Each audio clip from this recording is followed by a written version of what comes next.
Hello, everybody out there in my YouTube land. This is Big Gene from Raw Deal, The Last Big Night.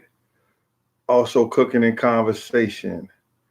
I know y'all probably wasn't expecting me to be on right now, but I'm here, and I have the state. I made the title for the day. Uh, Hear from a G Part Two. I hope. Lafonso the Don, what's good with you? Mac Mini, Taj, I see you, boy. Lafonso, Phoenix, Sons, Kenneth Watson, what's good with y'all? Mac Zoe, Jesse Torres, how y'all doing out there, man? I'm glad y'all could be with me today. Yo, I'm a freestylist because, this time was set up for, one of Wolf's closest friends to come on. And he told me within 15 minutes of the show that he would be calling in. So I'm here, waiting on. And I know that I'm trying to get this all off my chest. I'm trying to get all this all out because it's very important to me. Um, Thank y'all for y'all response and checking me on, checking everybody else who's saying that my show, is being played because I'm dealing with this stuff. I'm dealing with personal lives, personal situations. That's what I got this for. I didn't get this to tell y'all about shit that didn't happen to me or people around me or things that got on. My man's gonna put me on this YouTube show so I could get personal things out there to you guys that I have. Like, I was fortunate to be around a lot of stars, man. I mean, like, they used to come to our game room on 112th and 8th Avenue. Everybody know our fish store on 112th and 8th Avenue between Manhattan and 8th was popping. Everybody came to the fish store. Everybody came to the game room. I'm talking about Alan Payne, Malcolm Jamal Warner, Tracy Morgan. You got your man, what's his name? Grand Pooba and Sadat X. Everybody and Large Jamal, everybody, the rappers used to come through there. Zip used to bring people. They used to play pool and all that stuff like that. So we were fortunate, to know a lot of people, whereas that, like I said, we squashed a lot of beefs that was going on, because we were gentlemen. We were people that people trusted our word, and they knew if you was from 112th Street and, and one of the biggest, guys who allegedly was getting a lot of money and pushing a lot of allegedly drugs. Fritz was from our block. You know what I'm saying? These are people I knew personally.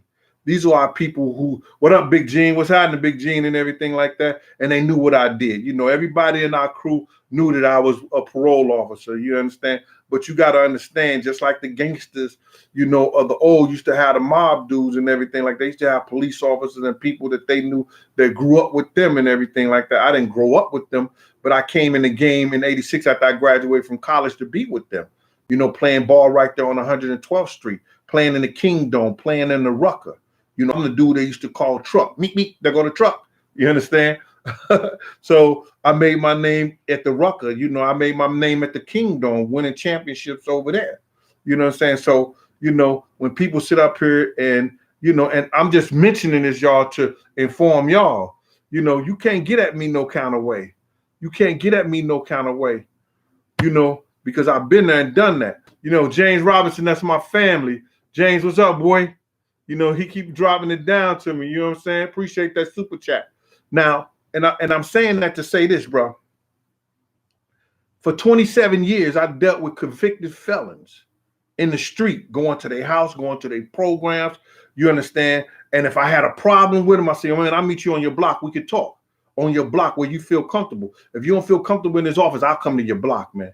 You know what I'm saying? And I would go to the blocks and talk to guys. My job is to, my job is to help you integrate yourself into this community, but to help you do something different if that's what you want to do. If you choose to, take care of your family and do the right thing, that's what I'm here to teach you, bro. That's who I'm going to show you. I'm here to try to show you something different in life. You understand? Everybody could talk that shit, but I came from nothing. I ain't mad to say, yo, man, when I was living on Vanderbilt and St. Ferdinand, I used to go to friends' house, sometimes, man, and be like, I'd be like, yo, I hope they invite me for dinner. That shit was crazy. Collect bottles and stuff, like pack bags at the grocery store. You understand? But now I could say I got some of the finest watches that they make. You know, I done wore some of the baddest shoes. Oh, got five minks I don't even like wearing no more. Wish I had the money back for them, because I got caught up in that 90s shit. Because in that 90s shit in Harlem, nigga, you had to be fly. I don't care what nobody say. In the late 80s and the 90s, if you ain't have it, if you wasn't driving it, if you wasn't doing it, these girls wasn't giving you no action. But I had conversation too. You gotta have the gift of gab, man. You know, you gotta be able to sell water to a well if you ain't got the other stuff. And then some cats out there was like that. But you know what your man 50 say. I let my watch talk to me. I let my ring talk for me. Blah, what's up, homie? You understand? So it be like that sometimes. So I'm here to just drop jewels on you guys and to let y'all know my personal experience. Now we could talk about shit of the day. We could talk about what's going on in New York, and all the people out there in New York. I want y'all to know, if you see NYPD and they talking bad about the mayor, that means that mayor was good for the people. You understand? Especially for the black people. You got them protesting against the mayor out here. That's because that stop and frisk shit was thrown out the window. That's because that they not lock you up for a little weed, because all those white cops, they're trying to play you like this, like they ain't prejudiced and stuff like that. Every time they arrest you, they get 5 hours of overtime. Every time they bring you in for that bullshit, they get 5 hours of overtime. You understand? And so they stopped that on that. So all that stop and frisk and that weed stuff, and then not bringing you in because you got a beer in a paper bag, where they shouldn't ask you what you drinking no way, because it ain't none of their motherfucking business. You understand? Like when they stop you and talking about, yo, where you going in your car? Nigga, wherever my gas take me. That's where I'm going. What are you asking me for? What's the problem, officer? You understand? And then I used to have the same little problem everybody else had. And then they start talking that shit, this, that, and the third. Like, yeah, man, get out of here with that. And then when they see that gold shit flash on, they be like, okay. Why you ain't tell me at first? You want us? No, I ain't. Talk to you later, man. That bullshit. Hey, Illustrate, yo, what's good?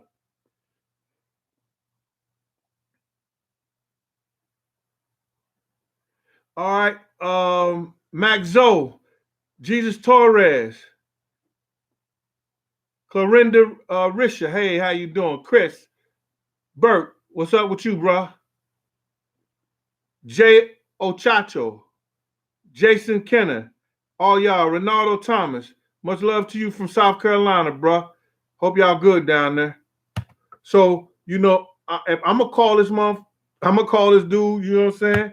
And I'm going to see what's going on. And I hope he pick up.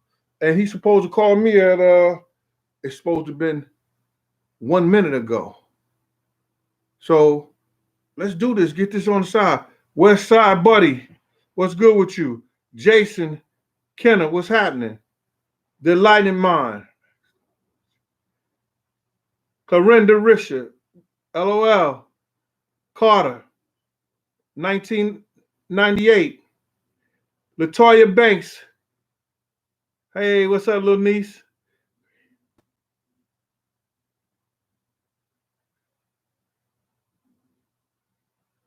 Now, I don't know about the FBI informant, Dolphin Perry. What's that about? Larry Legend. Larry Leonard. What's good with you, boy? Hola 300. Chilltown Major.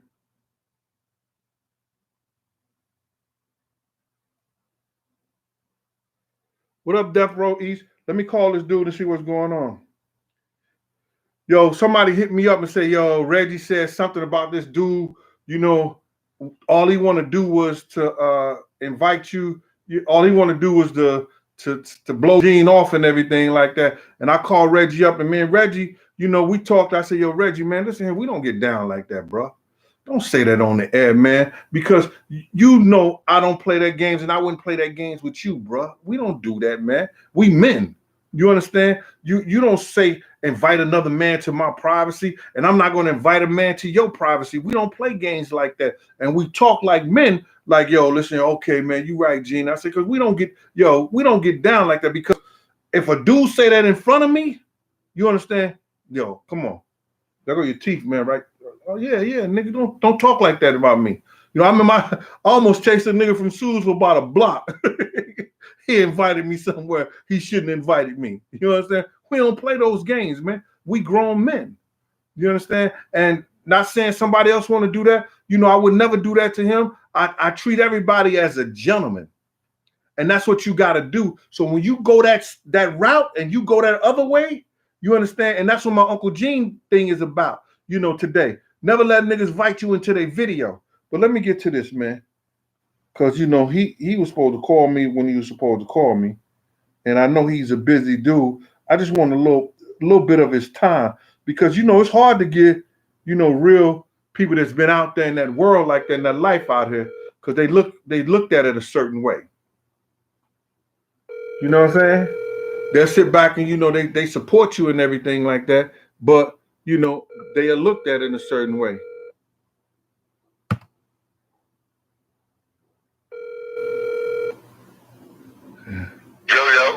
Yo, what up? Yo, boy, I ain't gonna say your name, but I got you on the phone now. You was supposed to call me, bruh. Man, you know I'm in California operating. Yeah, but yeah, can you just give my people just a little bit of your time right now, man? They hear what you're saying, and I just want to, you know, ask you a couple of questions. Then you let them know about that whole situation that happened to Wolf and everything. And I just want to get this off my table right now. Can you do that for me? I sure can. What you want to know, my brother? All right, listen here, man. Like, can you tell the people, you know, and I'm not gonna say your name because I know we're gonna do like that, but can you tell your people how much state and fed times you did and some of the places that you did? Names a couple of some places that you've been in the fed joint. Well, you know, federally, I've been to Lewisburg, Big Sandy, USP Atlanta, Beaumont, Raybrook, Phantom, and Otisville, and of course MCC and MDC in Brooklyn and New York. All right. And Manhattan, New York. Okay, you know what I'm saying? The state everywhere. Every maximum facility in the state outside of the newer facilities that I heard that they made later. Like 5 Points in upstate. You know, I've never been to any of those facilities. You know, I know about them because, you know, I take care of a lot of gentlemen, you know, in the penitentiary. And that's some of the newer places that some of the homies are in. That's 5 Points in upstate. But I've never myself been in those. Well, listen, I know you've been home for a while, but I know how you operate because I seen your jacket, your state jacket, and I ran some of your federal stuff too when I was working. You understand? Because you my boy like that. You understand? But I want them to know. Tell them why you never go to trial on your cases. Well, you know, this is how I feel. You know, this is my brain, this is my mind, and this is how I feel. You know, normally, you know, I'm arrested by the top guys. And 9 times out of 10, when the top guys is kicking off your door with the windbreaker jackets on and telling you to get down, you know, this is how I feel about myself. Nobody else. This is how I feel about myself. I feel that maybe they know what they're talking about, or maybe they don't. But guess what? 9 times out of 10, you're always locked up on a complaint. Versus an indictment. So believe it or not, you know, when you first standing in front of that magistrate, it's at that moment that you have the most bargaining power, especially if you have an attorney. You know, you have the most bargaining power. And it's at that point, unless you got a lot of homicides or a lot of Hobbs Act armed robberies, or you got caught with a shitload of drugs, you know, in your possession, you can kind of wiggle your way out of between 5 or 10 years. So it's at that moment, the first thing I ever ask for is bail. And as soon as I can't get bail, and I see that I can't get bail, then I take my lawyer in the back and ask him, if I cop out right now on this complaint, how much is this complaint worth? And, you know, it's always between, you know, 4 to 10 years. And I cop out immediately. Why? Because on the federal level, when you don't cop out, you know, you can be superseded. indictments can come down. While you're there on your complaint, of course, you're probably about to get indicted. Probably, I'm not going to say you are, because, people that don't. I'm saying 9 times out of 10, if they have arrested you on a complaint, that means that a judge definitely signed the arrest warrant. There's a good chance that federally you're going to get indicted. So as a result of that, and I know that, I never ever took the time to fight the charges that were against me, to the point that I was there fighting long enough for me to get superseded for anything that they alleged that I did, for anything that some suckers are getting locked up or willing to lie about what I did.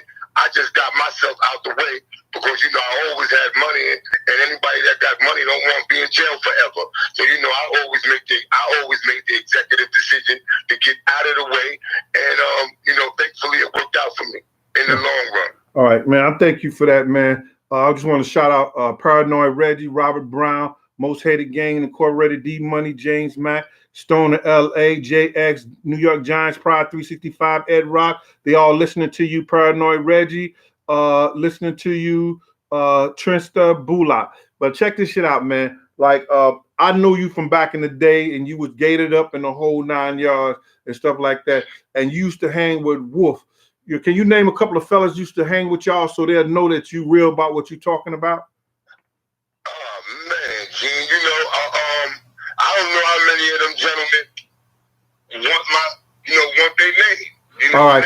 Okay, cool. Wait a minute. It's an undisputed fact that everybody knows that would know me. If they know Wolf, they know that I'm guaranteed, one of his top 3 best friends, from his world. So he's definitely one of my childhood friends. We grew up together, a lot of things together, a lot of everything together. So anybody that knows Wolf would definitely know who I am.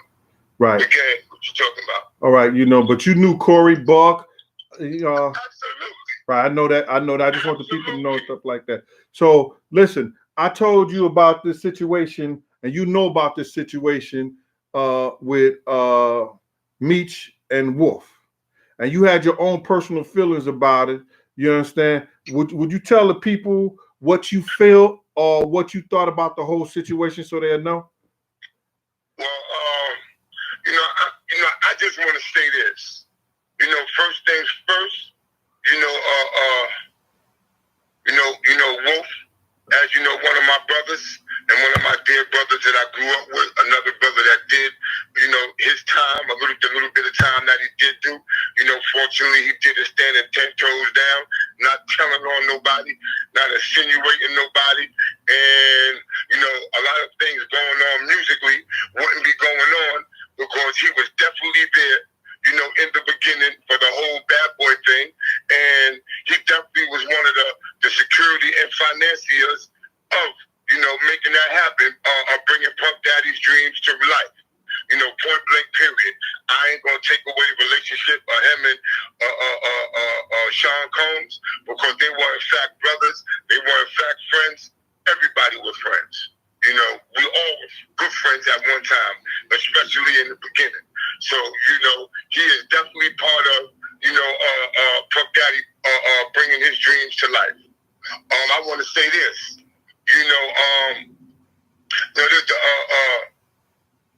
The kid, Sosa, I see him online, talking about the BMF situation, and, none of that's my business.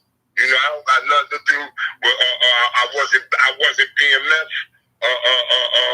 I was only, associates and, semi-friends with, the top guys, all of the crew. I don't know who they are, never really hung out with them, nothing of the sort. We're not brothers, we're not bosoms, we wasn't friends, but the top players, we were all, strong associates and friends. But somebody told me to listen to the guy, and they said, yo, man, he talking about your guy Wolf. So, he told me where to go. So, I started, at right there at the Wolf situation. And, he's giving, his dramatic story about, what happened, exactly what happened. And personally, I don't remember him being there, number one. And, number two, personally, Meech is his guy. You understand what I'm saying?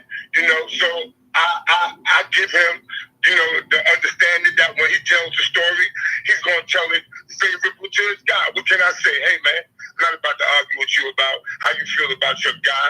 But if you're going to tell a story and you're going to definitely tell it about another gangster and another general and another superhero coming out of our world, then, hey, man, he's going to have to tell it, you know, without bias and without the eternal strife and everything else that's going on and tell it right. And let's get this straight for everybody. Ain't nobody called Wolf to the club talking about the young lady was with another girl and Wolf came down there arguing about that. Not so. It was a club that everybody went to and people just pop up there on one of the popular nights. Okay? You know, let's just make it clear. You know, giving all your money away to the girls and to the strippers and to the dancers, whatever you want to call them, you know, I will in fact give that title to, you know, Demetrius, T and his guys, 100%. You know, they created that good time. You know, they created that tone in the club, and absolutely nobody was doing it before they got there. There was a time when men went to the strip club, especially the homies from out of New York. A lap dance cost $15. She might have got a $20 bill. And if she looked that good, you know, by the end of the song, you know, somebody, not me, I always been married. But, you know, if she looked that good and the guy was a single guy, we would say, hey, man, we might as well get out of here. It's kind of noisy, and I'm interested in you myself. You know, she packed her shit and got out of there, and, you know, that was that. Whatever was handled, I don't know. You know, I come from girls liking the guy, whether they strippers or not.